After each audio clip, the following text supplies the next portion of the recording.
They're great. Welcome. Here we go. Welcome. Again, I'm Jen Kowich, Board Member of the eHealth Initiative. Welcome. Give you a few introductory remarks today, and then we're going to dive right into the survey overview. And I have my esteemed colleague, Lindsay Fine, here today, who's going to be helping us present the survey results, who has done the crux of the work on the analysis for this survey, and delighted to have her here today. We've got a great panel to share their perspective and feedback and insights in terms of what all these results actually mean. Henry Arkenbog, who's the Associate Vice President with Inovalon Innovation Solutions, Fred Bentley, the Managing Director of Policy at Avalier, and Andrew Van Ostrand, who is the Principal at Avalier. And these gentlemen are also going to explain to you a little bit about Avalier and Inovalon and the work that they're doing further on, later on in the program today. So great panel, really experienced folks joining us. So delighted to have you here today. And we've got plenty of time for Q&A. So if we can go to the next slide, Sarah. All right, so you are all muted right now, but we want you to ask questions. So please click on that Q&A box there below. You'll see not the chat box, but the Q&A box. We are looking for your questions for the panelists. Anything about the survey you're interested in, we are happy to share results with you and perspective. Technical difficulties, put those into the chat box and Sarah will give you some help. The slides from today's presentation are available on the Resource Center at ehidc.org/resources, and a recording of this program will also be available there, hopefully this afternoon or definitely by tomorrow morning. As soon as we get that, we will post that for you as well. So welcome. Next slide. If you're not familiar with the eHealth Initiative, we are a nonprofit about to celebrate our 20th anniversary. We do research, education, advocacy around critical issues supporting executives who are trying to transform healthcare, and there's a lot of that going on right now around us. So this has been a great year to be involved in healthcare and technology, and looking forward to that continuing next year. Next slide. We work with a whole slew of executives from across the spectrum of healthcare: payers, providers, labs, vendors, consultants, folks in academia, all different groups. This is a sampling of some of the organizations and executives that we're working with right now. If you don't see the name of your company up there, please shoot me a message through the chat room. We would love to get you involved in our organization and in our projects. Just let me know who you are and we will reach out to you and talk to you about some of the work that we're doing and see how you can become involved. So welcome. We're always looking for fresh faces and ideas. Next slide. Okay, the current focus areas. So this has been a really exciting year, and I think it's reflected in the areas that we've been talking about all year. Consumer privacy. We work with the Robert Wood Johnson Foundation on a framework to develop a privacy framework for consumer health data. An incredible project that spans a couple hundred organizations are working with us on that right now. We're about to wrap up phase 1 of that work and heading into phase 2 in 2021. We're also doing a lot of work around social determinants of health and analytics. We released a couple of reports in the last several months. I'll talk about that in just a moment, and are getting ready to release more. A lot of work on telehealth and reimbursement and information sharing, some of which we're going to be talking about today.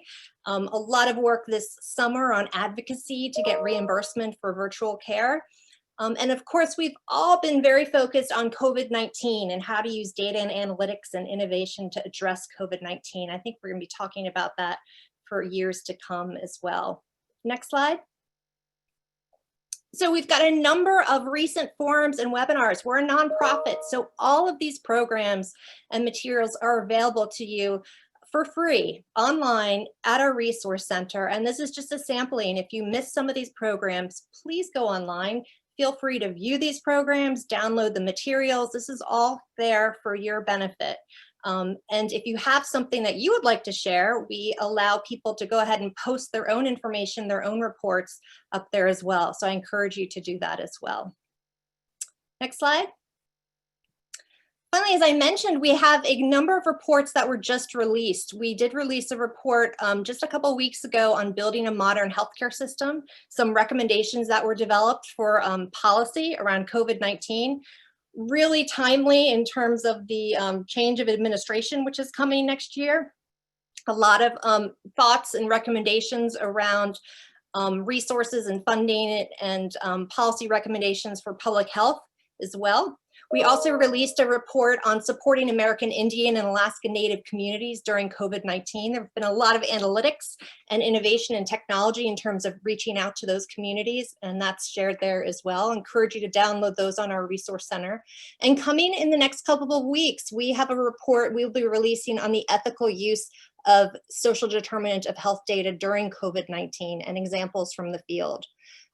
Really interesting way, and there, I know a lot of skepticism sometimes about the use of this data, but it's been used very effectively by a number of organizations, payers, providers, and public health agencies over the last 6 months, and we're going to share some of that as well. Next slide. And I'd be remiss if I didn't thank our wonderful sponsor, Inovalon, today, who's supporting this educational program. As I mentioned, we're a very small organization, and we wouldn't be able to do programs like this and share these materials if we didn't have the generous support of these types of organizations. So I do want to thank them today for their help. Next slide. All right, so let's jump into it. The survey results. Next slide. I'm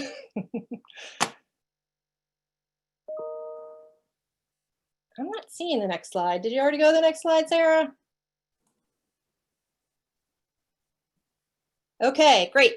Highlights from the methodology and the demographics. We're going to talk a little bit about the analysis, the breakdown. We looked at this data a couple of different ways, talk about some trends and some questions around the analysis. So go ahead.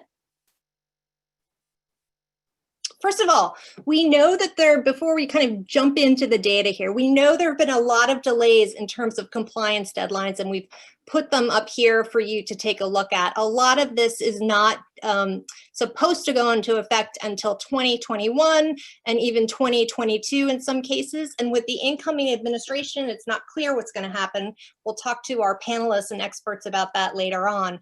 But we recognize that despite the delays in these deadlines, there's still a lot of concern about what this means. And I think you'll see that reflected in the data that we're going to go over today. So I did want to just share this. We're not sharing these results in a vacuum, and then we're quite aware of the deadlines, but there's still a lot of concerns here.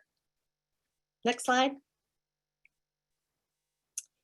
So just so folks are aware, so in terms of the highlights of the methodology, so this survey information was collected between August and September 2020. And you'll see we had about 189 respondents respond to the survey right now. About a quarter of those folks were providers, about 10% of those were payers, and about 22% were vendors. Now, folks were self-identifying as to the types of organizations that they were. About half of those individuals were in the executive management or senior leadership area. Next slide. We asked folks about their familiarity with the CMS interoperability rule, and this is always, I think, really interesting. Just how much do people even know about this? And I think overall, if you look at it industry-wide, about a quarter were at least somewhat familiar, but about half were very familiar or extremely familiar, and that's actually pretty good for industry-wide. Down and you look at this by stakeholder group, you'll see much less. And you can see here that the providers were actually in smaller numbers in terms of familiarity. And that could have to do with a couple of different reasons in terms of being preoccupied with other things this year. But you can see that the providers were much less familiar than vendors and payers were. Next slide. We also asked about readiness in terms of how impacted were you by COVID-19. And if you look at this again, industry-wide, I think you'll see that about a third of folks said they were moderately impacted, about half, 46%, were a lot or great deal impacted. And then when you break this down again by stakeholder group, you'll see the providers, 57% were 24% monitored. I mean, that's almost 3/4 of folks were impacted by COVID-19. And I think that that's a fairly large number, and we'll talk about that with our experts here at the end. But that's almost 80% of providers really feeling something from this pandemic this year. Next slide. And then in terms of preparedness to meet the requirement deadlines, again, I think, half were somewhat prepared, about a third very or extremely prepared. When you look then at payers being somewhat prepared, 71%, vendors seem very prepared. Vendors are ready to go. 50%, over half, very or extremely prepared for these deadlines and very ready to go. Compared to providers that are really less than 10, 8% very or extremely prepared to go. So you can see the real difference here between payers, providers, and vendors in terms of preparedness. Next slide. And then I think this is reflected, we asked this question again back in August and September, and the deadline was extended, which makes a lot of sense when you look at this, that 89% of providers wanted this extended, 86% of payers wanted this extended. Only 58% of vendors wanted this extended. But I think that you can see that the administration clearly responded here to concerns, and that was good to see. Now I'm going to turn it over to my colleague here, Lindsay Fine, who's going to go through a number of the areas that the different stakeholder groups were concerned about. So Lindsay, you want to jump in here? Yep. Hi, everyone. So here we just asked what were some of the areas that everyone was most concerned about. And as you can see, the blue numbers indicates that most people were concerned about implementing and maintaining patient APIs, with payers being the most concerned out of the group. Next slide, please. This next slide kind of just reiterates, it's just showing you how everyone else ranked the other categories. Next slide, please. Again, payers, their second most concern, highest concern was complying with information blocking and public reporting. Next slide. Ooh, let's go a little bit slower here, Lindsay, just to give folks some time to take in the numbers here, because it's a pretty drastic difference there. Yeah. So with payers, again, that top concern of implementing and maintaining patient access to APIs is at 64%, and then complying at 14%, and then again, provider directory APIs and ATTs and payer-to-payer data exchanges all at 7%. Next slide, please. And then providers, similar again with that implementing and maintaining patient API access to APIs at 41%, a little bit different with their second most concern of admission or ADT event notifications at 24%. Next slide. And vendors, again, their second most concern, highest concern was that ADT event notifications. And then some others were complying with information blocking and reporting, and also payer-to-payer data exchanges. Next slide, please. So this question we asked, what were some issues most impactful upon their readiness? And again, the blue numbers are indicative of the top 3 concerns, or the top 3 most impactful issues. And across the industry, everyone kind of said that a lack of prioritization was going to be the most impactful. I just wanted to point out here too that payers cited that not enough time for implementation was a second most impactful issue on their readiness. And vendors also cited that a focus on COVID-19 was also an impactful issue on their readiness. So as you can see, it's kind of all across the board, but their top most impactful issue was a lack of prioritization. Next slide, please. So here we asked, what were some biggest data sharing challenges between payers and providers? So the top 3, again, were a lack of data standardization, a lack of technical interoperability, and a quality of data that is shared. And those are all at about 47 to 44%. Next slide. So here we're just comparing payers and providers. So The commonality between payers and providers, what they cited as being the biggest data sharing challenges was that lack of technical interoperability. That's what they both cited as being the biggest. Payers, they actually had a tie, so their top concern was also quality of data that is shared, while providers, their second biggest data sharing challenge had to do with timeliness of data that is shared. And I think, Lindsay, that that's reflective of the, providers needing data at the point of care, really, where payers are usually looking retrospectively back. So it makes sense that timeliness of data is more important to providers. And likewise, I think key information is much more needed by providers initially than payers. So it makes sense that these are slightly different. Yep. Next slide, please. And so this next question had to do with whether they felt they had expertise within their organization on FHIR-based healthcare data exchange models. Overall, industry-wide, about 44% indicated that they had a moderate, a lot, or a great deal of experience within theirs. But I just wanted to point out that vendors cited that, they definitely had a greater deal of expertise within FHIR-based healthcare data exchange models. So it's good to know our vendors feel very confident about their expertise, which is good. Next slide. So then we also asked, so the top 3 interoperability initiatives underway. So industry-wide, it's that HL7 FHIR at about 45%. And everyone, I just want to also point out that everyone, although their answers are a little bit different, everyone has mentioned secure messaging as being an interoperability initiative underway. And HL7 FHIR was also a commonality between all of their answers. Next slide.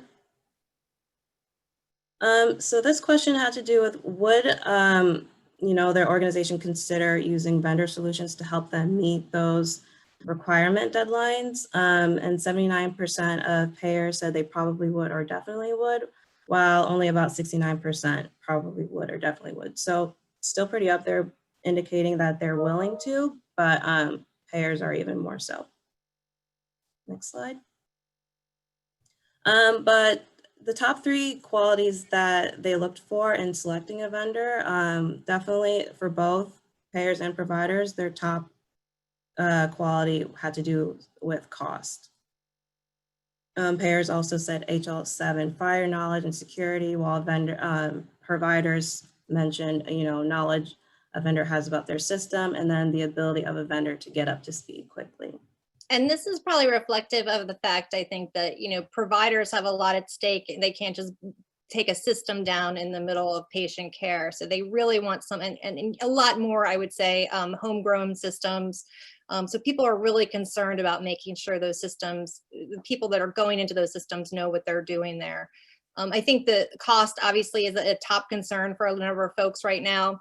But it was interesting to see the difference between payers and providers here in terms of what they're looking for when they're picking vendors to work with. Go ahead, Lindsay. Slide. So some major challenges associated with patient APIs continuing to be a problem. Everyone kind of indicated that managing multiple APIs connected to different systems was a major challenge. Payers were actually a little bit different. They were the ones who responded with different answers, and their major challenges were a tie between a lack of data standards in the industry, as well as transforming that data into a readable and digestible format. Next slide. And then, so here we asked, would you consider utilizing a vendor company to assist in making adjustments within your organization, which is a little bit different from the previous question, which asked if they would hire a vendor. This one was simply, I guess, asking about making those adjustments. So overall, most people said yes at 60%, providers a little bit more so than payers. Next slide. So here I'll pass it off to Jen to talk a little bit more about the trends that we identified. Great. So just a couple of overriding trends here, and we'll talk about this with the panelists. as well. I think, across the board, it's pretty clear that lack of prioritization is a real key concern for everybody about readiness. And as I mentioned before, cost is certainly a concern for all right now, particularly, I think, with the providers and the unforeseen costs of the pandemic now. And a lot of providers are really struggling financially, and also really slammed with patient care at the moment. So I think that we're going to see a lot of reflections in terms of how providers are spending their money later this year, and what they're able to do that maybe they thought they would be able to do last year that they aren't able to do this year. So that's going to be interesting to watch. You go to the next slide, Sarah. And then there's some differences definitely between payer and provider trends. The patient access API, both payers and providers were very concerned about implementing and maintaining patient access APIs. Cost, I think, again, everybody was concerned about cost in terms of looking at selecting vendors. Everybody was willing to use vendors to help make these changes and get up to speed. And I think payers were more willing to use vendors and staff to help them meet the requirement deadlines than providers. And it's not clear why they're more willing. It could be a payment issue. It could be, cost issue. It could be they're concerned about folks touching their system. It could be a number of different things. It's not really clear what that is. Go to the next slide. In terms of vendor trends, I think it's fantastic. Our vendors are ready to go, and they feel like there isn't really a need for a deadline extension. So they're going to hang out there and wait. And, it's great to know that we've got such a prepared stakeholder group out there. And they're very familiar with the interoperability and patient API final rule, which is great in comparison to other groups. So I think there's a lot of expertise out there that will be available for these payers and providers when they're ready to move forward. Next slide.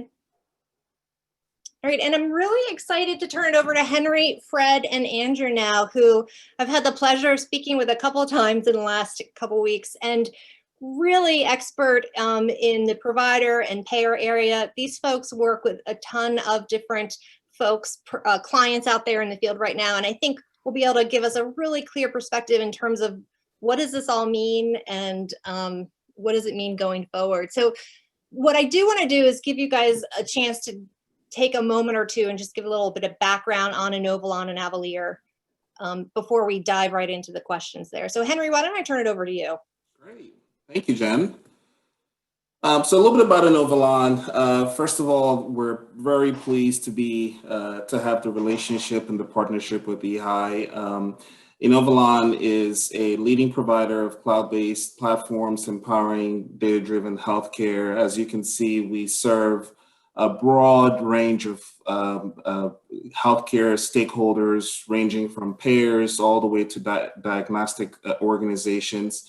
24 of the 25 largest health plans in the United States leverage Inovalon for risk score accuracy, quality reporting, and a range of other services. In total, we have about 150 health plans that we service. We also work with lots of specialty pharmacy and pharmacy organizations.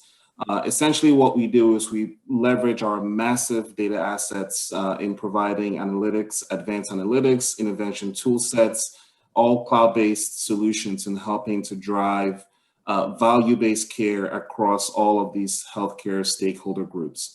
I do also want to mention that we do a lot of work with directly with providers, right? So we also, and both from providing solutions as well as from a rev cycle standpoint. And then finally, Inovalon does have a solution we brought to market. We announced it in May to address the CMS and ONC interoperability role. It's called Consumer Health Gateway.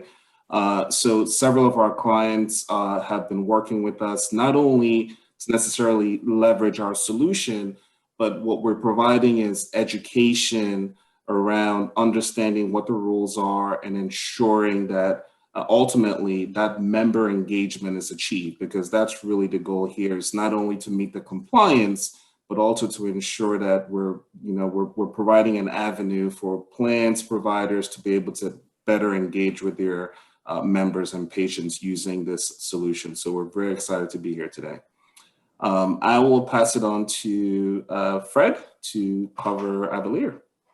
Great, thank you, Henry. And just so we can dive into the meat of the discussion, easy way to think about Avalier is we are the advisory services arm of Inovalon, and pertinent to this conversation, specifically around the interoperability rules, we have been doing a couple of different things. First and foremost, helping our clients who happen to be providers, health plans, vendors.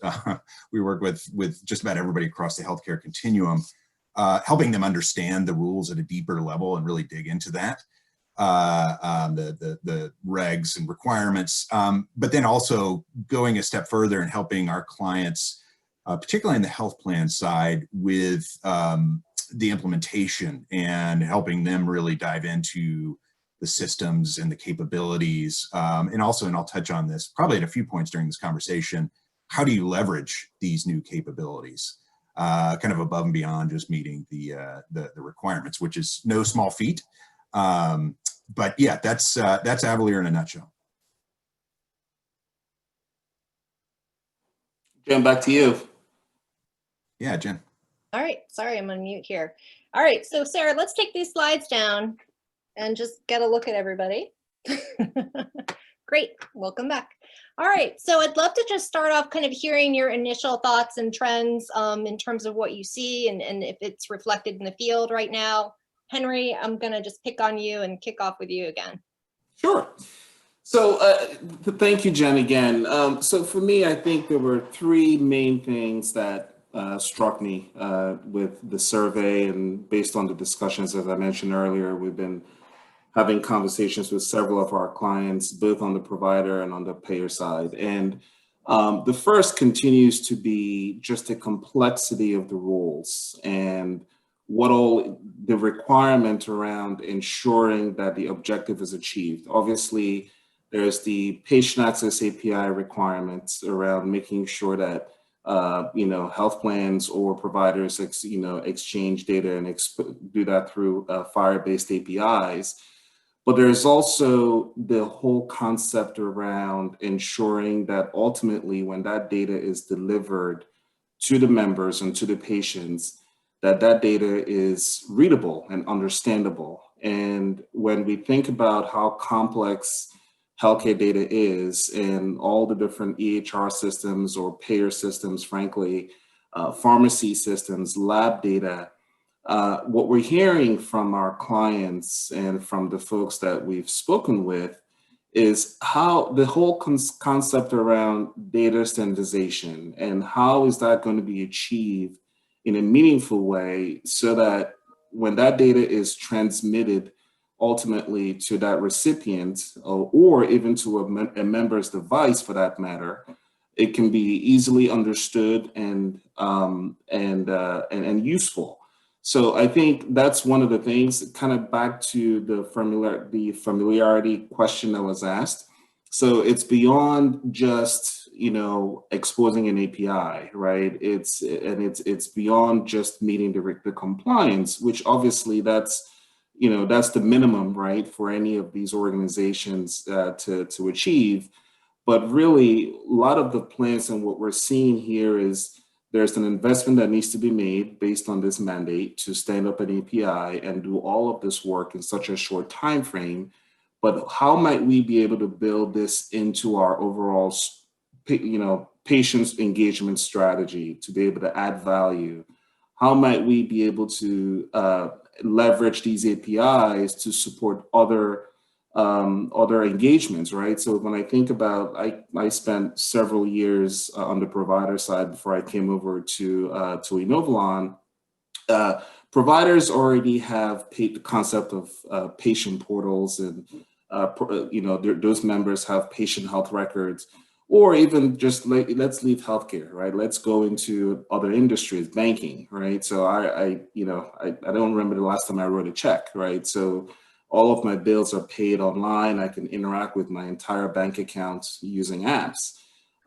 It's not that way in healthcare. Even though I have a personal health record, probably the only thing I do with that is maybe to schedule an appointment or to check a lab result. But there's so much potential here. And I think what we're hearing from the different stakeholders, and it's reflective in this survey result here, is yes, there's the compliance mandate, but how do we make sense of it? And how do we use this strategically and fit it into our overall roadmap? So, so I definitely think there's an opportunity here to really leverage this to help move that needle with the healthcare industry in terms of better member engagement. So I think that's one of the things, Jen, I would say that really struck me with this, and we really have a unique opportunity to make a difference in the industry with this opportunity. Great. Let me kick it over to Andrew, who works with the more with the providers. Could you tell us kind of what trends and you saw in the data, and if anything surprised you? Yeah, no, I thank you for the question and the opportunity.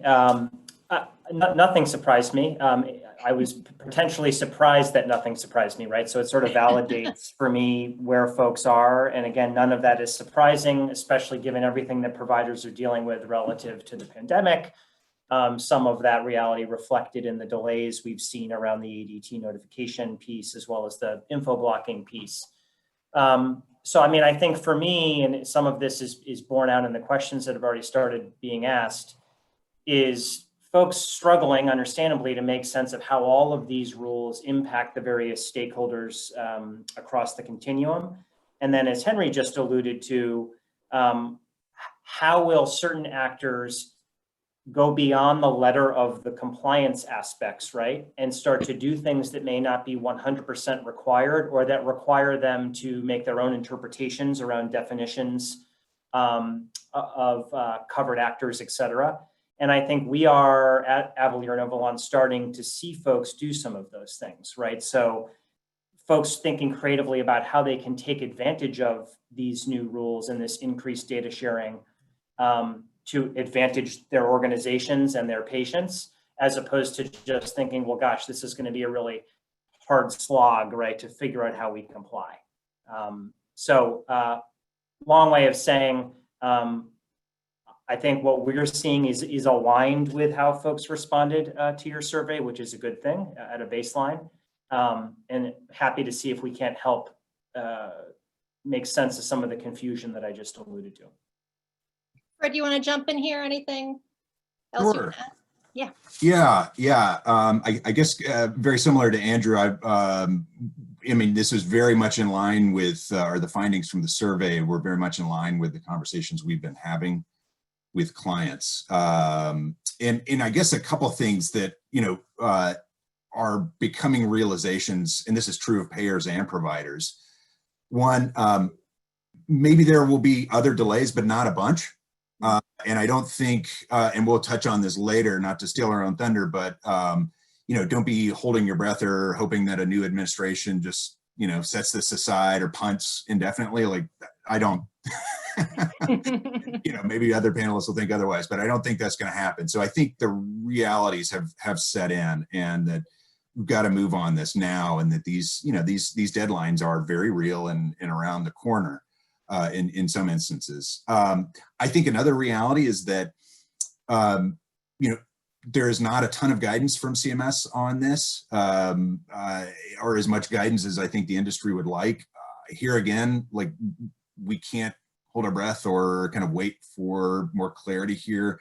We have to move forward with it and start making some decisions here. Now, again, I have to preface this. I'm not an attorney, don't play one on TV or webinars. Obviously consult legal counsel in terms of interpretation. But again, I think we're going to have to move forward, and we are moving forward with our clients in the absence of CMS spelling out everything,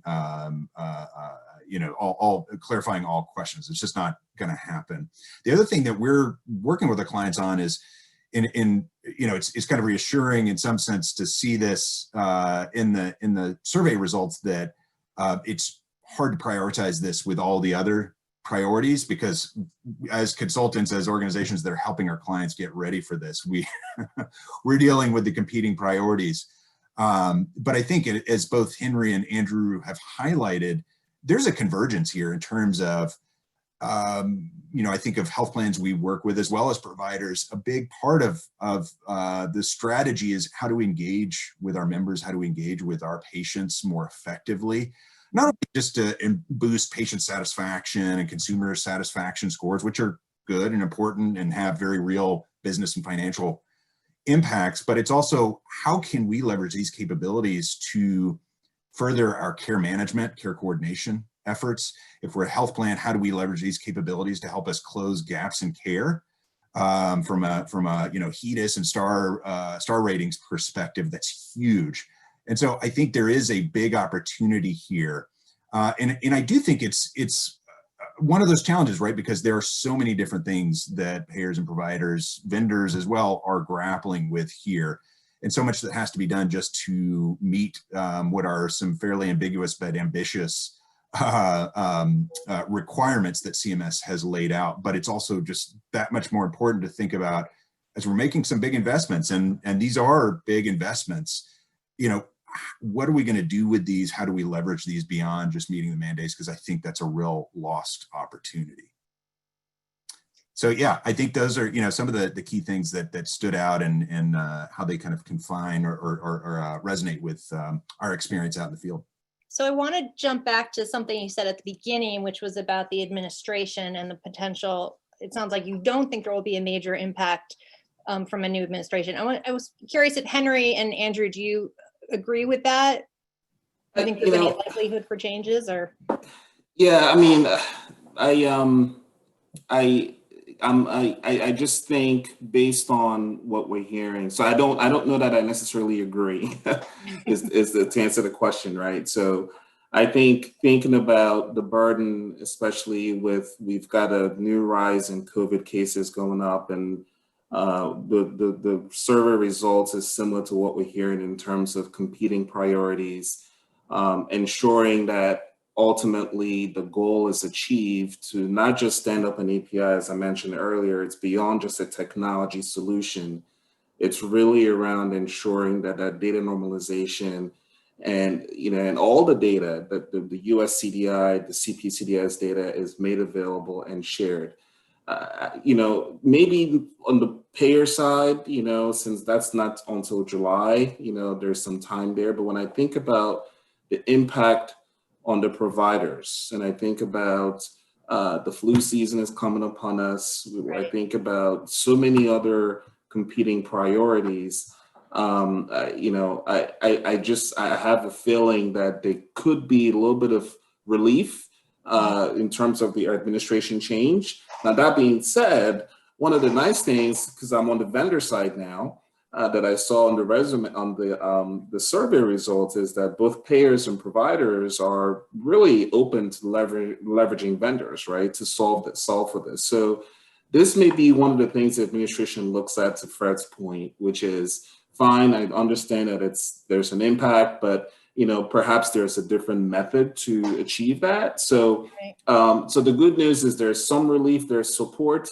However, I just think when I think about all that is coming going into this flu season and the pandemic and everything else, it would be surprising if a new administration does not make a change to the timelines. Andrew, I can tell you want to jump in here. Yeah, I would say I agree with Fred's assertion that I don't think a change in administration changes a commitment, right, to seeing these rules and regulations around interoperability and data exchange through.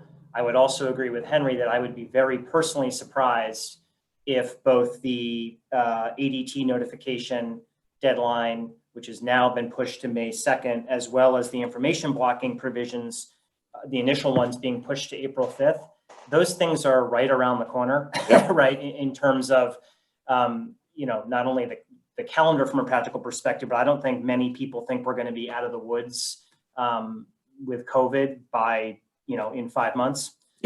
So is there a baseline commitment? Is interoperability one of the few bipartisan bright spots? Yes. I don't think a Biden administration is going to cancel these rules. I do think they're going to be much more open to, in particular, providers' concerns about their ability to meet these compliance deadlines, given everything they're dealing with, managing, you know, extreme spikes in COVID as we sit here talking about it. So let me just pick up on that. So it sounds like it wouldn't be a change because they don't see this as important really, Right. but because of the COVID. So let's talk about COVID for a second. So what do you think are some of the impacts from COVID other than, it sounds like it's obviously going to affect the timeline here, most likely. Yeah, I'd say that, and I'll say quickly and then pass it to my colleagues. I mean, I think if anything, if there's any silver lining with COVID, right, I think it's highlighted how valuable truly interoperable and real-time data can be when it exists, right? And that's not only related to existing systems, but in particular, I think it's shown a light in certain sectors of the lack of sort of public health infrastructure to gather this information and utilize it in a near real-time way. And so, you know, you can, a fun parlor game, right, is sort of parsing previous things that Biden administration officials have said about this. And, you know, Biden was quoted on the campaign trail a couple of times talking about his commitment to investing in public health infrastructure, even more specifically than that, you know, investing in updating Medicaid systems that pertain to data and data analytics. And so I think that'll be a legacy of COVID, right? Is a real recognition that this patchwork system that almost entirely relies on sort of good faith activity from, you know, free market actors might not be enough, especially when we're faced with a, you know, public health emergency like we're being faced with right now. Yeah, and I would just add, in addition to really seeing the value of having this data and the ability to analyze it and track it in real time, you know, this is case in point. And it's interesting because we've been working with a few clients who've been integrating clinical and claims data, layering in social determinants data. And prior to COVID-19 really kicking in, you know, one of the areas where they were using the data, we were starting to support them on this was opioid management, which obviously, you know, that's still a massive problem among, you know, not to beat a negative drum here, but that's just another example of where, you know, this can really be powerful. But I think the COVID-19 issue and the ability to be able to track that and do public health and really kind of fill in places where unfortunately our sort of, you know, the official public health system is lacking is powerful. I would also add that this really underscores the need to be able to engage with your patients and your members and communicate clearly and effectively with them. I think in parallel with the shortages of the public health system, you know, state, county, national, there's also a recognition of real shortcomings in communicating with the public on this. Now, CDC has their guidelines, but I just look at building these patient access APIs, again, this theme of looking beyond the mandates and what better time and how much more, you know, does the population need this than now to get clear guidance on if I suspect that I have COVID-19, what do I do? Okay, I've been diagnosed, what do I do next? What do I do on day 2, day 3? I unfortunately have family members that were just diagnosed. And it is astounding when you think you know all this stuff and then all of a sudden it's, oh, we have it, or a family member has it, and they're in a multi-generational family household. What do we do? I think there's a real opportunity and a real role for, and honestly, you know, it is what patients are looking for. They're looking for their providers to provide guidance and engage with them. So I do think that those, you know, it's unfortunate we have to live through this experience, but it is underscoring the real value of having these capabilities in hand. Yeah, go ahead.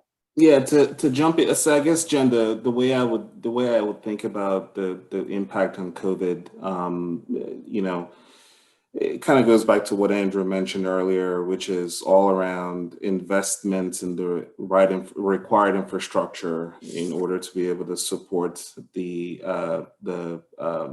mandates around patient access, and also even the ADT mandate with being able to send data to other providers. And particularly around when I think about on the provider side, as I mentioned, I spent some time on the provider side.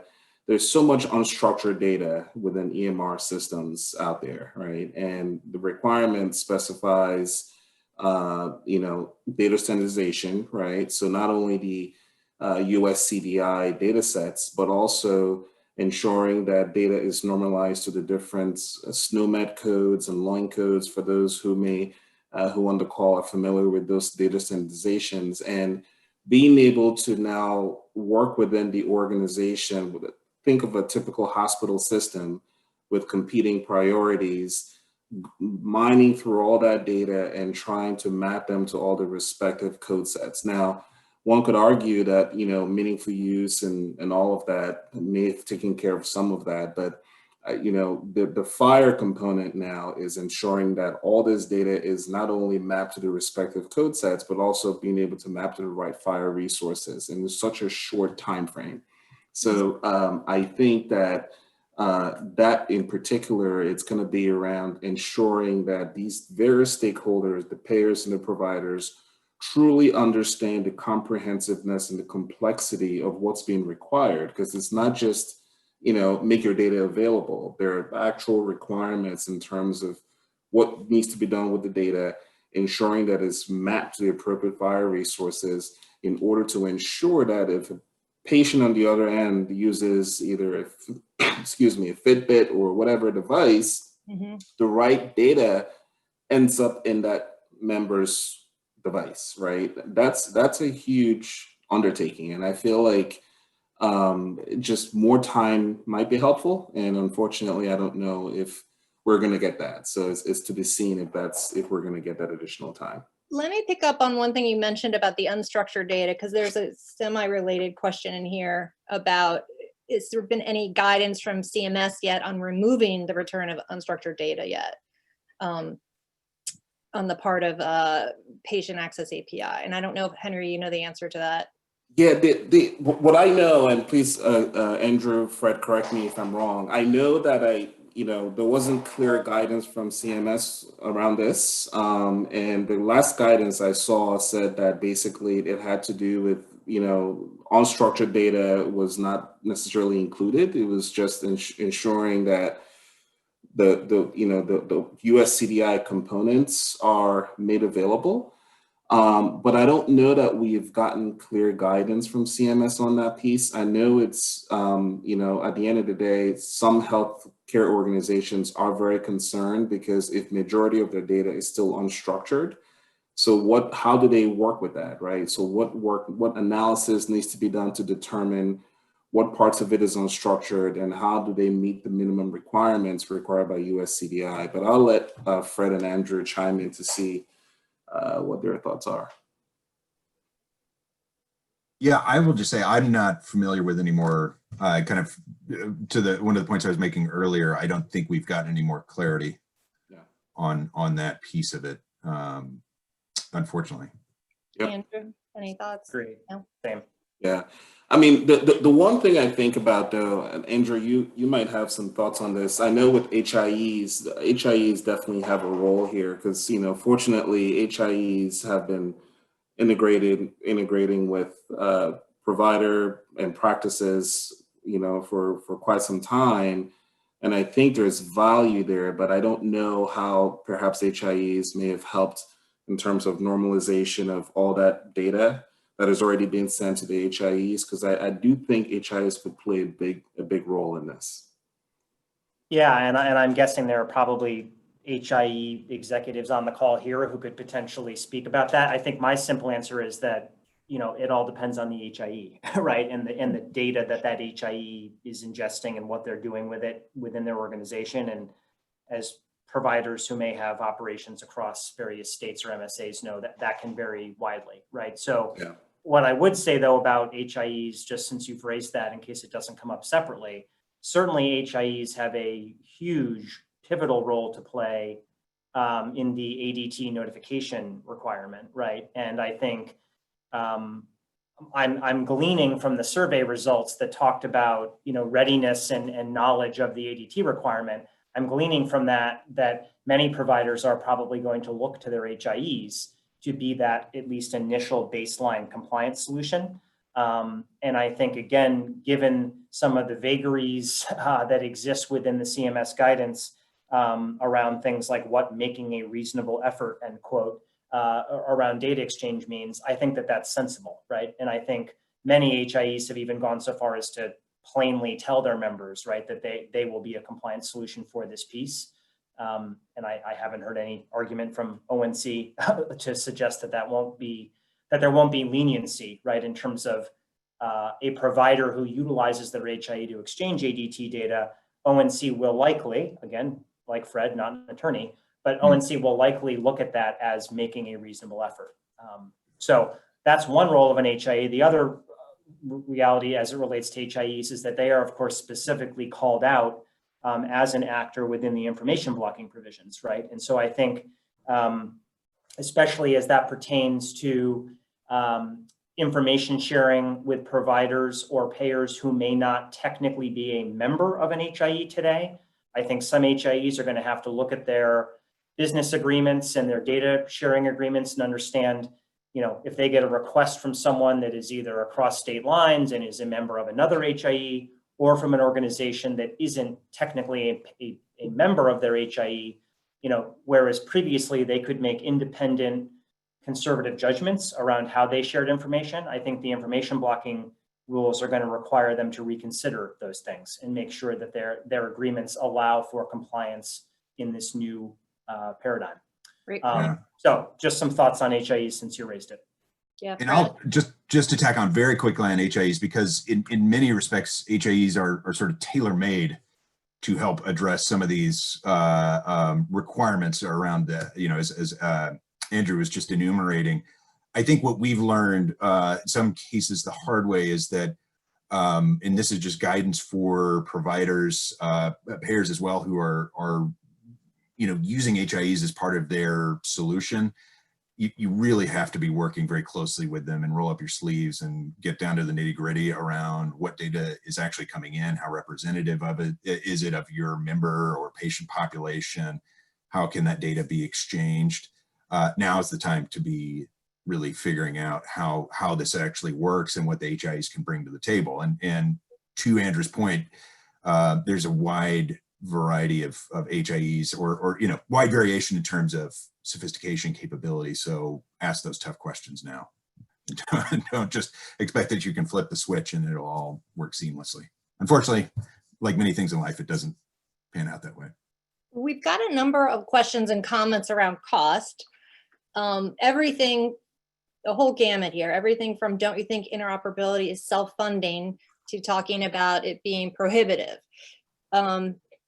So let's start at one end of the spectrum here. So first of all, for organizations or providers that are, you know, safety net groups, especially where this really is cost prohibitive, you know, what do you think their options are?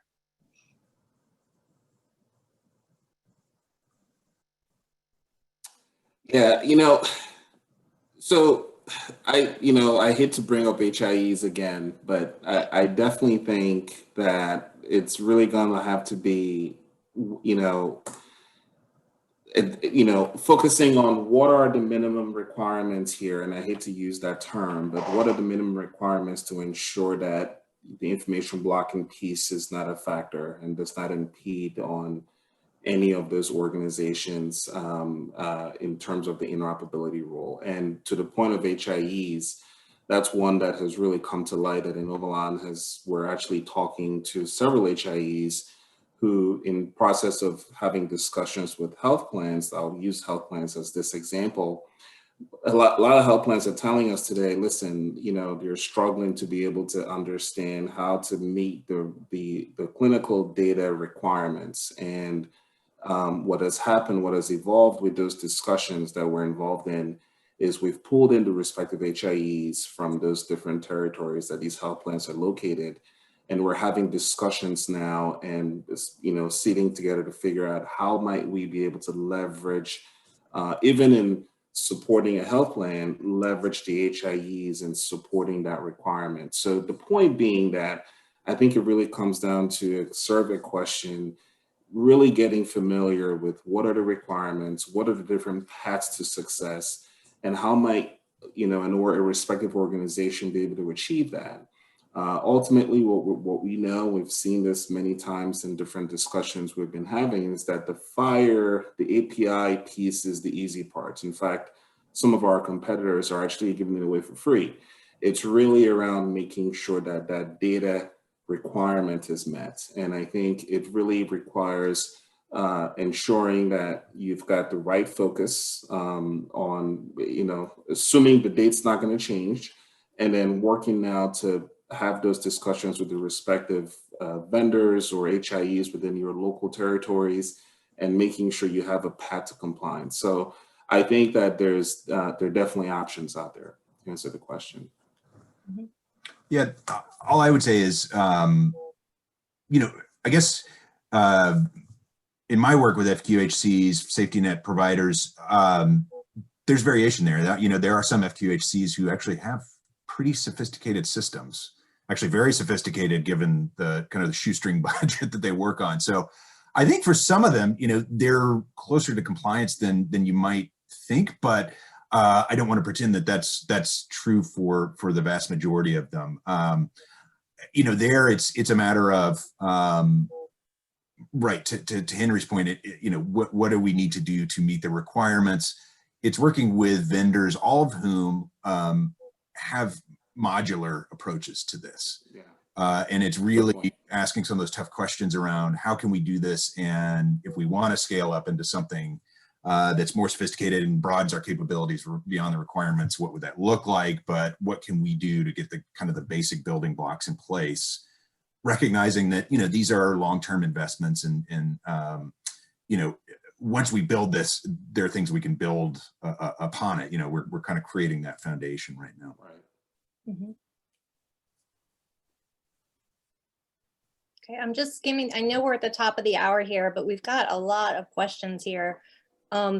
Andrew has been wonderful in terms of responding to a bunch of these online, and hoping that we can get a couple more responses and send out the Q&As to the folks who are online today and listening, so that you can benefit from these as well. A number of questions about fire and CDA, HIEs, all sorts of things. So I do want to commit to you guys, and the panelists have agreed to respond to these questions, and we will get back to everybody here because it is the top of the hour. So I do want to thank our panelists today. I think we had a really great response.